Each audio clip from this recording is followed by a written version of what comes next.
MRO Sanapala Ramanaiah హత్య తర్వాత ఏదైతే శ్రీకాకుళం జిల్లా నందిగామ మండలంలో ఉన్నటువంటి భీమలాడ గ్రామంలో తీవ్ర విషాద ఛాయలు అలుముకున్నాయి. తమ ఇంటి దగ్గర ఉన్నాం, ఇంటి దగ్గర పూర్తిగా విషాద ఛాయలు అలుముకున్నటువంటి పరిస్థితి కనిపిస్తుంది. మొన్న ఈ మధ్య పండక్కి ఊరు రావడం, ఊరిలో ఉన్నటువంటి ప్రజలందరితో కూడా సరదాగా గడిపి వెళ్ళినటువంటి పరిస్థితి. ఇది మరవక ముందే ఇటువంటి ఘటన జరగడంతో అయితే మాత్రం ఊరిలో వాళ్ళందరూ కూడా శోకసంద్రంలో మునిగిపోయినటువంటి పరిస్థితి. ఉదయం నుంచి ఈ ఘటన విషయం తెలిసిన దగ్గర నుంచి కూడా ఊరిలో వాళ్ళు ఎవరు కూడా పచ్చి మంచినీళ్ళు తాగకుండా తమ ఇంటి దగ్గర వెయిట్ చేస్తున్నటువంటి పరిస్థితి. ఇదే అంశానికి సంబంధించి స్థానికులు ఉన్నారు, వాళ్ళని అడిగి తెలుసుకునే ప్రయత్నం చేద్దాం. అసలు ఊర్లో రమణయ్య గారు ఎలా ఉంటారు, వీళ్ళందరితో ఎంత సఖ్యంగా ఉంటారు, ఈ ఘటన తర్వాత వాళ్ళకి ఏమనిపిస్తూ ఉంది అనే దానికి సంబంధించి వాళ్ళని తెలుసుకునే ప్రయత్నం చేద్దాం. సార్ చెప్పండి, ఎంఆర్ఓ గారు అసలు మీ అందరితో ఎలా ఉండేవాళ్ళు, మీతో ఎంత సఖ్యతగా ఉండేవాళ్ళు సార్ ఊర్లో వాళ్ళు? శ్రీకాకుళం జిల్లా నందిగామ మండలం భీమలాడ గ్రామం. మరి ఈ గ్రామంలో చాలా ఆయన ఒక వ్యవసాయ కుటుంబం నుండి వచ్చి చాలా కష్టపడి చదువు పూర్తి చేసుకొని గ్రూప్ 2గా సెలెక్ట్ అయ్యాడు.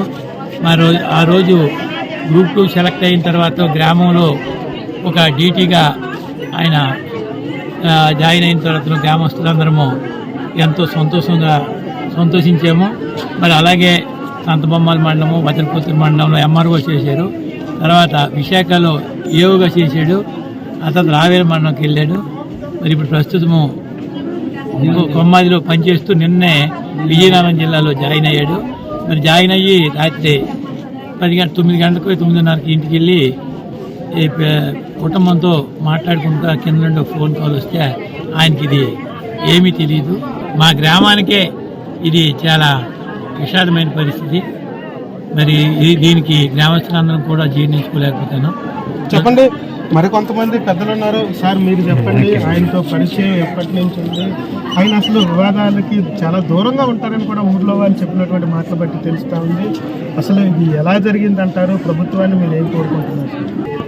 ఊరు కల్లుడైనా ఎంప్లాయీస్ తోటి, కుటుంబ సభ్యులతోటి చాలా అన్యోన్యంగా ఉన్నటువంటి వ్యక్తి పండగకు వచ్చాడు.